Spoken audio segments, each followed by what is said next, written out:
बिस्मिल्लाहिर्रहमानिर्रहीम। Corona virus Pakistan और पूरी दुनिया का एनालिसिस लेके चौधरी मोहम्मद यूसुफ में आज हाजिर हूँ माई टॉक के साथ। मैं पिछले एक माह से पिछले 10 दिन का कोरोना वायरस का एनालिसिस आपके सामने शेयर करता हूँ और आप लोगों तक पहुँचाता हूँ। इस वक्त मौजूदा सूरत हाल ये है कि पूरी दुनिया में टूरिज़म इंडस्ट्री है, होटलिंग है, एयरलाइन है, उम्रा है, हज है, ज़ियारात हैं, ऑयल इंडस्ट्री है, टेक्सटाइल इंडस्ट्री है, इंपोर्ट हैं, एक्सपोर्ट हैं, सब कुछ दांव पे लग चुकी हैं। बल्कि ना सिर्फ दांव पे लग चुकी हैं, इनको वो तारीखी नुकसानात हो रहे हैं जो आज से पहले हिस्ट्री में देखने को नहीं मिले। एक अंदाजे के मुताबिक पूरी दुनिया में इन 2 महीनों में, अप्रैल और मई में, जो इन इंडस्ट्रीज़ के बंद होने से जो नुकसानात हो रहे हैं उनका एक अंदाज़ा, एक तखमीना लगाया गया है जो कि तकरीबन 8 से 10 खरब US डॉलर है। लम्हा फ़िक्रिया है। आज हम साथ साथ ये भी देखेंगे कि पाकिस्तान में इस वक्त कोरोना वायरस की क्या सिचुएशन है। इस वक्त पूरे पाकिस्तान में 21 अप्रैल को कोरोना वायरस के टोटल केसेस की तादाद 9,750 हो चुकी है और इन 9,750 केसेस में से 7,384 केसेस जो हैं वो इस वक्त एक्टिव हैं। अपने इस एनालिसिस में सबसे पहले मैं अपने मुल्क प्यारे पाकिस्तान का जिक्र करूंगा। पाकिस्तान में इस वक्त कोरोना वायरस के टोटल जो मरीज़ों की या केसेस की तादाद है 9,749 हो चुकी है। इन 9,749 केसेस में से 2,156 रिकवर भी हुए हैं और इन 9,749 केसेस में से 209 लोगों की अमवात भी हो चुकी हैं। और जो एक्टिव केसेस हैं जिनमें कोरोना वायरस अभी पाया जा रहा है, इन रजिस्टर्ड केसेस में से वो 7,384 हैं। अगर हम और आप अपने सामने एक स्क्रीन पर पूरा ग्राफ और टेबल भी देख रहे हैं ताकि आपको समझने में ज़्यादा आसानी हो। अगर हम रिकवरी की तरफ आएँ तो मैं आपके सामने पिछले 1 या सवा महीने का एनालिसिस शेयर करता हूँ। 21 मार्च को जब मैंने ये एनालिसिस किया तो पता चला टोटल केसेस में से जो रिकवरी रेट है वो 10% है। 31 मार्च को एनालिसिस किया गया तो वो 4% कम हो गया था और 11 अप्रैल को ये एनालिसिस किया गया तो रिकवरी रेट टोटल केसेस में से जो पेशेंट ठीक हो गए वो 20.4% था और आज 21 अप्रैल को ये एनालिसिस किया गया है तो ये परसेंटेज 22.1% है। रिकवरी रेट में बेहतरी आ रही है। डेथ रेट की बात करें तो 21 मार्च को डेथ रेट टोटल केसेस का 0.6% था। 31 मार्च को ये डेथ रेट की परसेंटेज 1.3% थी और 11 अप्रैल को ये जो डेथ रेट की परसेंटेज आई वो 1.7% और आज 21 अप्रैल को ये परसेंटेज है 2.1%। तो रजिस्टर्ड केसेस में से जिन लोगों की डेथ हो रही हैं उनकी रेशो पाकिस्तान में बढ़ती हुई नज़र आ रही है, एक इंक्रीजिंग ट्रेंड नज़र आ रहा है। एक्टिव केसेस, मैंने पहले भी बताया था, एक्टिव केसेस का मतलब ये होता है कि अगर आपके पास कोरोना वायरस के 100 पेशेंट हैं उनमें से 10 ठीक हो गए तो बाकी 90 रह गए। 90 में से तकरीबन 12 की डेथ हो जाती है तो बाकी जो 78 हैं वो कोरोना वायरस के कैरियर हैं, वो एक्टिव केसेस कहलाते हैं। तो इस वक्त पाकिस्तान में कोरोना वायरस के 21 अप्रैल को जो टोटल केसेस रजिस्टर्ड हैं उनमें से जो एक्टिव केसेस मौजूद हैं वो 75.7% हैं और ये स्क्रीन पे आप देख रहे हैं।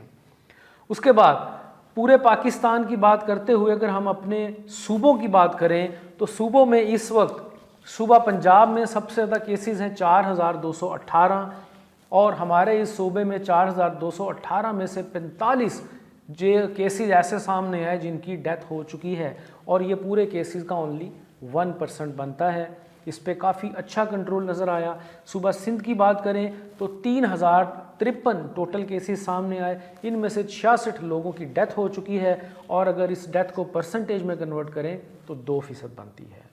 खैबर पख्तूनख्वा की बात करें तो टोटल केसेस आज तक 1276 सामने आए, इनमें से 74 लोगों की डेथ हो चुकी है और इसको परसेंटेज में अगर हम कन्वर्ट करें तो वो 6% बनती है। तमाम सूबों में सबसे ज़्यादा परसेंटेज डेथ की हमें खैबर पख्तूनख्वा में ही नज़र आ रही है। बलूचिस्तान की बात करें तो 465 टोटल केसेस सामने आए, इनमें से 6 लोगों की अमवात हुई, परसेंटेज में कन्वर्ट करें तो 1%। और अगर हम अपने कैपिटल इस्लामाबाद की बात करें तो इस्लामाबाद में 21 अप्रैल तक जो टोटल केसेस सामने आए वो 185 हैं। 3 लोगों की इनमें से डेथ हुई और इसकी परसेंटेज अगर हम देखें तो वो 2 जी। अब पाकिस्तान के साथ साथ चलते हैं जी दुनिया की तरफ के। पूरी दुनिया को कोरोना वायरस ने अपनी लपेट में लिया हुआ है, तो पूरी दुनिया में कोरोना वायरस की इस वक्त क्या सूरत हाल है, मैं आज 21 अप्रैल का डाटा आपसे शेयर करूंगा। 21 अप्रैल को पूरी दुनिया में कोरोना वायरस के जो केसेस सामने आ चुके हैं 25,48,273 हैं। फिर से बोल देता हूं, 25,48,273 केसेस सामने आ चुके हैं। इनमें से 1,77,033 लोगों की डेथ हो चुकी है, वो लुकमा अजल बन चुके हैं। और इनमें से जो एक्टिव केस अभी मौजूद हैं वो 16,83,595 हैं। रिकवरी की बात करें तो 6,87,645 लोगों की इसमें रिकवरी भी हुई और इसका ग्राफ आप यहाँ पे स्क्रीन पे देख भी रहे हैं। फिर उसके बाद इन केसेस की अगर हम परसेंटेज देखें कि जितने केसेस रजिस्टर्ड हुए उसमें से कितने रिकवर हुए, कितनों की डेथ हुई और कितने एक्टिव केसेस मौजूद हैं, तो 21 मार्च को टोटल केसेस में से 33% रिकवर्ड थे, 4.2% लोगों की डेथ थी और 62.8% एक्टिव केसेस थे। एक माह के बाद अगर हम आज यानी कि 21 अप्रैल को ये देखें तो हमें ये ट्रेंड नज़र आता है कि जो टोटल रजिस्टर्ड केसेस हैं उनमें से रिकवरी रेट 27% है। पहले पिछले महीने देखें 33% था, एक माह बाद इस रिकवरी रेट में डिक्लाइनिंग ट्रेंड नज़र आ रहा है। डेथ रेट की बात करें तो एक माह पहले ये 4.2% था, उसके बाद 1 अप्रैल को ये 4.9% था, 10 अप्रैल को ये 6.2% था और आज 21 अप्रैल को ये 6.9% है। तो पूरी दुनिया में कोरोना वायरस की जो डेथ रेट सामने आया उसमें हमें इंक्रीजिंग ट्रेंड नज़र आ रहा है।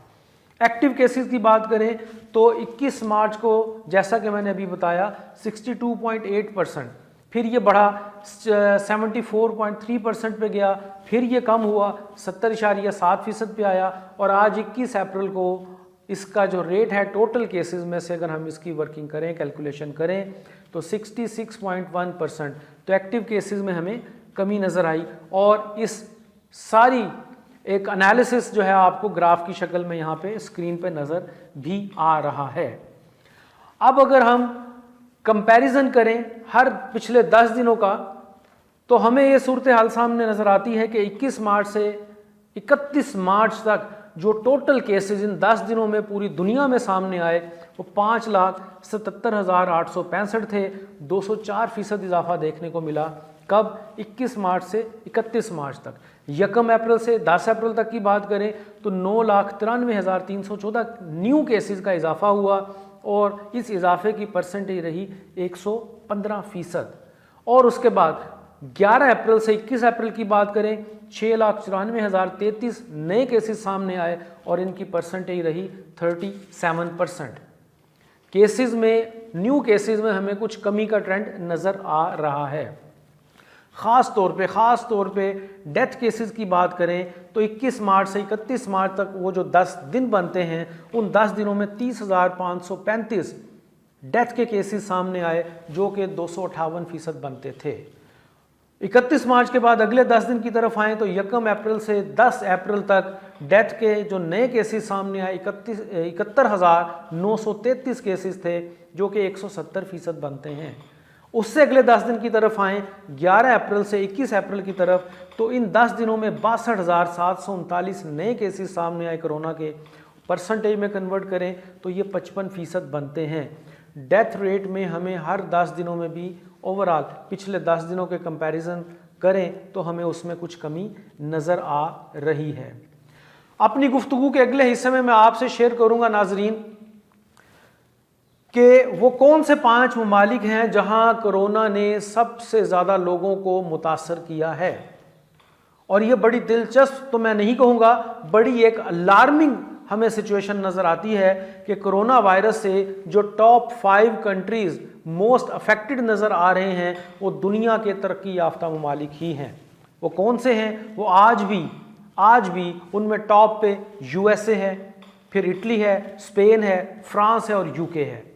इनमें अगर हम बात करें आज 21 अप्रैल को, तो यूएसए में कोरोना वायरस के टोटल केसेस की तादाद जो रजिस्टर्ड हो चुकी है 8,19,175 है। इटली में 1,83,957 है, स्पेन में 2,04,178 है, फ्रांस में 1,58,050 और यूनाइटेड किंगडम में 1,29,044 है। अगर हम सिर्फ इन 5 मुल्कों में कोरोना वायरस के केसेस का टोटल करें आज 21 अप्रैल को, तो ये टोटल बनता है 14,94,404। रिपीट कर देता हूँ, 14,94,404। और हैरानकुन बात यह है कि पूरी दुनिया में इस वक्त कोरोना के केसेस 25,48,273 हैं। तो इन 14,94,404 की परसेंटेज लें 25,48,273 पे, तो ये 60% बनते हैं। मेरा दरअसल इस एनालिसिस का मकसद ये है कि पूरी दुनिया के कोई 220 से ज़्यादा ममालिक में जितने केसेस हैं उनमें से 60% केसेस इन 5 तरक्की याफ्ता ममालिक में पाए जा रहे हैं। ये एक हैरानकुन बात है। डेथ केसेस की बात करें तो यही 5 ममालिक इस वक्त टॉप पे हैं डेथ केसेस में। टोटल नंबर ऑफ डेथ अगर उसको देखें तो टॉप 5 कंट्रीज हमें यही 5 ममालिक यानी कि यूएसए, इटली, स्पेन, फ्रांस और यूके ही नज़र आ रहे हैं। यूएसए में आज तक यानी कि 21 अप्रैल तक जो डेथ हो चुकी हैं वो 45,343 हैं, इटली में 24,648 हैं, स्पेन में 21,282 हैं, फ्रांस में 20,796 और यूके में 17,337 हैं। अगर हम इन 5 ममालिक में डेथ काउंट करें, इन 5 ममालिक का टोटल करें कि जितने लोगों की डेथ हुई, तो वो टोटल आता है 1,29,406। पूरी दुनिया में जितनी अमवात हुई वो है 1,77,033, यानी कि 1,77,033 में से 1,29,406 अमवात सिर्फ इन 5 ममालिक में हुई। बाकी जितनी अमवात हुई वो पूरी दुनिया के ममालिक की हैं। इसको अगर मैं परसेंटेज में कन्वर्ट करूं तो वंस अगेन अलार्मिंग सिचुएशन नज़र आ रही है, वो है 73%, यानी कि पूरी दुनिया में जितनी अमवात हुई वो तकरीबन 27% और इन 5 ममालिक में जो पूरी दुनिया की अमवात का 73% इन 5 ममालिक के हिस्से में देखने को मिला। ये भी एक अलार्मिंग सिचुएशन है। इस सिचुएशन को इनको कैसे डील करना है ये देखना पड़ेगा। फिर उसके बाद अगर हम इन 5 ममालिक का हर 10 दिन के बाद जो एनालिसिस होता है उस तरफ आएँ, तो यूएसए में 21 मार्च से लेकर 31 मार्च तक जो टोटल केसेस आए 1,68,818, जो कि 854% बनते थे पिछले 10 दिनों को बेस बनाए तो। 1 अप्रैल से 10 अप्रैल तक 3,71,841 नए केसेस आए, 197% बनते थे। 11 अप्रैल से 21 अप्रैल के दौरान 2,59,159 नए केसेस आए, ये 146% बनते हैं इन 10 दिनों में। इसी तरह इटली में अब जो मैं आपको लेटेस्ट ट्रेंड बता देता हूँ वो 11 अप्रैल से 21 अप्रैल के दौरान जो नए केसेस आए 27,594 और अगर पिछले 10 दिनों से कंपेयर करें तो ये 118% बनते हैं। इसी तरह अगर हम स्पेन की तरफ आएँ तो नए केसेस इन 10 दिनों में 37,347 आए, ये पिछले 10 दिनों को बेस बना के कैलकुलेट करें तो 122% बनते हैं। फ्रांस की बात करें तो पिछले 10 दिनों में जो नए केसेस रजिस्टर्ड हुए कोरोना वायरस के 25,459, ये 119% बनते हैं। यूके की बात करें तो पिछले 10 दिनों में जो नए केसेस रजिस्टर्ड हुए वो 44,765 हैं, परसेंटेज में कन्वर्ट करें 153%। तो इन 5 ममालिक में जो नए केसेस की परसेंटेज पिछले 10 दिनों की सामने आई वो सबसे ज़्यादा इस वक्त यूके की है। यूके में इस वक्त सबसे ज़्यादा नए केसेस सामने आ रहे हैं। उसके बाद जी अमेरिका का नंबर है, फिर स्पेन, फिर फ्रांस, फिर इटली। इटली में हमें देखने को मिला कि ये चीज़ें काफ़ी हद तक कंट्रोल हुई। इन 5 ममालिक का एक और अंदाज में मैं आपके सामने एनालिसिस रखता हूँ। पहले एनालिसिस था टोटल केसेस को बेस बनाकर, अब एनालिसिस है इन 5 ममालिक का डेथ के केसेस को बेस बनाकर। तो अमेरिका में पिछले 10 दिनों में जो अमवात हुई वो पूरे महीने में सबसे ज़्यादा सामने नज़र आई, वो हैं जी 23,228, 205%। उसके बाद इटली में जो डेथ हुई 4,749, ये 124% बनती हैं। स्पेन में 4,073, 124% बनती हैं। फ्रांस में 6,403, ये 144% बनती हैं। और उसके बाद यूके में 6,725, वो 163% बनती हैं। तो डेथ रेट अगर हम देखें तो उसमें टॉप पे अमेरिका है, यूएसए है, उसमें सबसे ज़्यादा डेथ जो है वो देखने को सामने आई। जी, तो मैंने आपके सामने इन 5 तरक्की याफ्ता ममालिक का कंपैरिजन आपके सामने रख दिया। लम्हा फिक्रिया है, सोचने की बात है, समझने की बात है, देखने की बात है कि आज इन तरक्की याफ्ता ममालिक की तरक्की कहाँ है, इनके वो वेपन्स कहाँ हैं, कहीं भी नहीं है। आज ये सर पकड़ कर बैठे हैं कि अल्लाह ताला सबसे बड़ी सुपर पावर है, अल्लाह ताला सबसे बड़ा बादशाह है, शहंशाह है। ये अल्लाह ताला का एक झलक, एक छोटा सा इशारा है इंसान को समझाने के लिए। हमें यहाँ पे समझना है और अल्लाह ताला से मुआफ़ी मांगनी है। फिर उसके बाद आखिर में मैं आपसे कुछ गुजारिशात करूँगा कि कोरोना वायरस के हवाले से कुछ ऐसी चीज़ें हैं जो हमने करनी है और कुछ ऐसी चीज़ें हैं जो हमने नहीं करनी है। पसंद करना क्या है, सबसे पहले हमने अपने हाथ दिन में बार बार धोने हैं और 20 सेकंड तक उनको धोते रहना है ताकि हाथ जो है नीट क्लीन वायरस फ्री हो जाएं। हमने मास्क ज़रूर पहनना है, घर में या घर से भी जब बाहर निकलें तब भी हमने अपनी नोज़ को ख़ास तौर पे टिश्यू से, मास्क से कवर रखना है। जब हमें खांसी या छींक आ रही है, ओपनली हमने खांसी या छींक नहीं लेनी।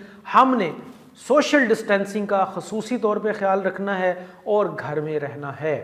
रमज़ान का बाबरकत महीना शुरू हुआ चाहता है तो हम ये अपनी इबादत, अपनी नमाजें, अपना कुरान, अपने रोज़े घर में रहकर बहुत अच्छे तरीके से मैनेज कर सकते हैं और अल्लाह ताला के हुजूर पेश होकर अपनी मुआफ़ी की इल्तिजा भी कर सकते हैं। और यकीनन अल्लाह ताला जो कि इंसान को 70 माओं से ज़्यादा प्यार करता है, हमारी दुआओं को ज़रूर कबूल करेगा। और आपने और हमने क्या नहीं करना, वो कॉमन मिस्टेक हैं जो आज भी हमारी फैमिलीज़ में, हमारे घरों में हो रही हैं और हम इनको बिल्कुल भी अहमियत नहीं दे रहे। वो क्या है, हम एक ही गिलास में बहन भाई, बच्चे बड़े मिल के पानी भी पी रहे हैं। बराए मेहरबानी ऐसा ना कीजिए, अपने पीने के गिलास अलग अलग कीजिए। हम एक ही प्लेट में मिल के खाना भी खा रहे हैं कि जी इकट्ठे रहने में बरकत है, इससे अल्लाह राज़ी होता है, बिल्कुल होता है। लेकिन इस वायरस से बचने के लिए फ़िलहाल कुछ अरसे के लिए हमने इकट्ठे खाना नहीं खाना, एक ही प्लेट में। हम बार बार अपने हाथों को अपने चेहरे पे लाते हैं, नोज़ को रब करते हैं, अपने होंठों तक लाते हैं। तो ये सबसे अहम सोर्स है कोरोना वायरस का हमारी बॉडी के अंदर जाने का। इसको हमने कंट्रोल करना है। हमने करीब तरीन जो भी बीमार लोग हैं उनको फ़िलहाल अवॉइड करना है, उनके करीब नहीं जाना। हमने क्राउड को अवॉइड करना है, बहुत ज़्यादा क्राउडेड एरियाज़ में, उन जगहों पे नहीं जाना जहां ज़्यादा गैदरिंग्स अभी भी हो रही हैं। तो मैं ये उम्मीद करता हूं कि आप इन तजावीज़ को या मेरी इन गुजारिशात को ज़रूर अहमियत देंगे और कोरोना वायरस को शिकस्त देंगे। तो याद रखिए, कोरोना से डरना नहीं, लड़ना है। और इंशाल्लाह मुझे बहुत उम्मीद है कि बहुत जल्द ये लॉकडाउन भी ख़त्म होगा, हमारे ज़िंदगी के हालात नॉर्मल रूटीन पर भी आएंगे और हम पहले से भरपूर ज़िंदगी भी गुजार रहे होंगे। पाकिस्तान जिंदाबाद।